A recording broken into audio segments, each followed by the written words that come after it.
Dear students, आपका financial management का CA intermediate सितंबर 2025 attempt का पेपर जो आज हुआ वो मैंने अभी जस्ट एनालाइज किया। तो पहली बात तो ये कि आई से कि paper was average, it was not really difficult और ये डूएबल था। और जिन भी स्टूडेंट्स ने अच्छे से पढ़ाई करी है, आई एम श्योर उसमें इस 50 में से कम 30 नंबर वो ज़रूर स्कोर करेंगे।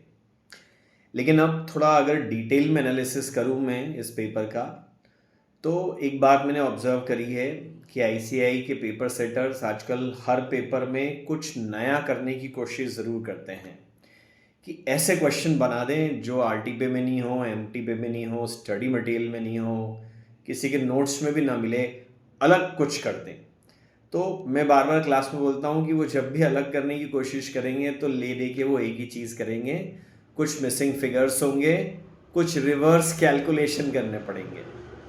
तो मैंने एनालाइज करा कि आपके 50 नंबर के एफएम के पेपर में से 24 मार्क्स के क्वेश्चंस इंक्लूडिंग एमसीक्यू पार्ट ऐसे हैं जिनमें कुछ मिसिंग फिगर है, कोई इक्वेशन बनानी पड़ रही है, कोई रिवर्स कैलकुलेशन करना पड़ रहा है। तो यही नया फॉर्मूला है एफएम का, ऐसे ही करके पेपर बनता है। पहला एमसीक्यू केस सिनारियो जो है 10 नंबर का, उसमें रिवर्स चल करके आपको कॉस्ट शीट बनानी है। फिर एमसीक्यू नंबर 7 जो दिया हुआ है आपको, उसमें भी इक्वेशन सेटअप करके एक रिवर्स कैलकुलेशन आपको करना है। उसके बाद डिस्क्रिप्टिव वाले पार्ट पे आते हैं तो क्वेश्चन 2A जो 7 मार्क्स का है लेवरेजेस का, उसमें रिवर्स कैलकुलेशन करके और आपको सारी चीज़ें फाइंड आउट करनी है। क्वेश्चन 2B तो भाई साहब बहुत बढ़िया इक्वेशन बनाने वाला क्वेश्चन है और फिर उसको सॉल्व करना है। क्वेश्चन 3B ये भी इक्वेशन बना करके रिवर्स कैलकुलेशन करके सॉल्व करना है। तो इनोवेटिव करने के नाम पे हमारे पेपर सेटर ने 50 में से 24 नंबर के क्वेश्चन जो हैं वो रिवर्स कैलकुलेशन के दिए हैं। अब दूसरी इंपॉर्टेंट बात करूं, इस पेपर में इन्होंने 3 मेजर मिस्टेक्स करी है और एक माइनर मिस्टेक करी है। वो तो थैंकफुली स्टूडेंट्स पेपर सेटर की इन मिस्टेक्स को एक्सेप्ट करने की इतनी आदत बना चुके हैं कि शायद ज़्यादा परेशानी नहीं आई होगी, बट अदरवाइज आई से पेपर सेटर ने बहुत गलतियां करी है।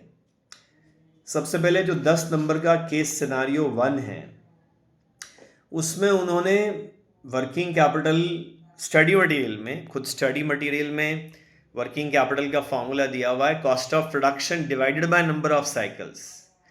पर इस क्वेश्चन में इन भाई ने cost of sales divided by number of cycles assume कर लिया है, जो कि बहुत मेजर मिस्टेक है।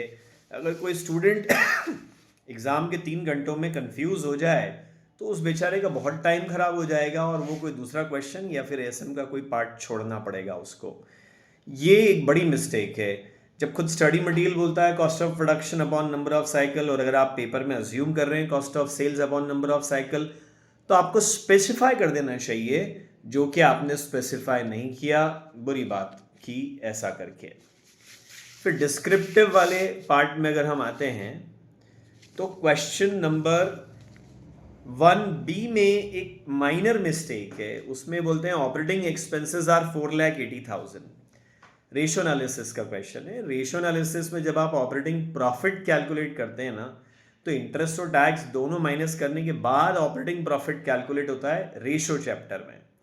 तो अगर आप बोल रहे हैं अदर ऑपरेटिंग एक्सपेंसेस आर 480, तो किसी स्टूडेंट के दिमाग में ये भी इंप्रेशन आ सकती है कि इसके अंदर इंटरेस्ट और टैक्स भी इंक्लूडेड है, जबकि ये एक तरह से बस एडमिनिस्ट्रेटिव एंड सेलिंग एक्सपेंसेस है, इसमें इंटरेस्ट और टैक्स इंक्लूडेड नहीं है।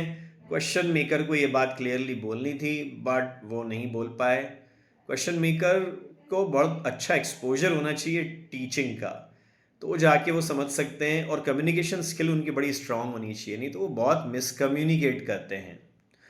क्वेश्चन 1C डिस्क्रिप्टिव में एक बहुत बड़ी मिस्टेक कर गया पेपर सेटर। वो पूछ रहा है you are required to calculate net present value of new machine. अरे भाई, जो इन्फॉर्मेशन आपने दी है उससे नई मशीन के अकेले की एनपीवी ही नहीं निकल सकती है, क्योंकि आप बोल रहे हो कि आपने न तो आपने बोला है expected to yield further annual savings of 3,20,000, मतलब अगर आप नई मशीन लगाएंगे तो आपको एक एडिशनल सेविंग होगी 3,20,000। दोनों मशीन्स की अलग अलग सेल्स, उनकी अलग अलग कॉस्ट, उनके अलग अलग एक्सपेंसेस, कुछ भी नहीं दिए हैं। इंफॉर्मेशन इस तरह से दी है कि आपके लिए इस क्वेश्चन को इंक्रीमेंटल बेसिस पर सॉल्व करना एक मजबूरी ही होगी। और वैसे भी आप न्यू मशीन की एनपीवी निकाल के क्या ही करेंगे? या तो आप पूछिए कि रिप्लेसमेंट की एनपीवी कितनी है, मतलब ओल्ड एसेट सेल करके न्यू एसेट खरीदने वाले प्रपोजल की एनपीवी कितनी है, या आप पूछिए कि इंक्रीमेंटल एनपीवी कितनी है, क्योंकि डिसीजन मेकिंग तो उसी से हो पाएगी। ना तो ये रिप्लेसमेंट की एनपीवी पूछ रहे हैं, ना ये इंक्रीमेंटल एनपीवी पूछ रहे हैं, ये पूछ रहे हैं ओनली न्यू मशीन की एनपीवी। इंटेंशन और इन्फॉर्मेशन इस तरह की नहीं लगती है जो यहाँ पूछा हुआ है। बाकी तो अब सोल्यूशन आने पे पता चलेगा कि ये चाहते क्या थे, क्योंकि कम्युनिकेट तो ये कर ही नहीं पाए क्वेश्चन 1C में।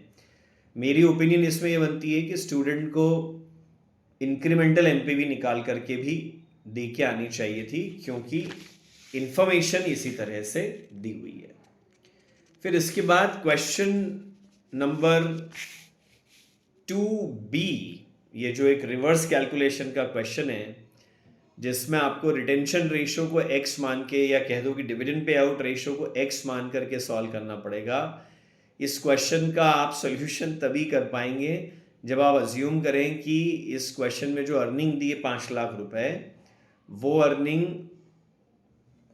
फर्स्ट ईयर की अर्निंग है। मतलब उससे जो डिविडेंड निकलेगा वो ऑटोमेटिकली D1 होगा, न कि D0। ये बात क्वेश्चन मेकर को स्पेसिफाई करनी चाहिए थी, उन्होंने इसको स्पेसिफाई नहीं करा है।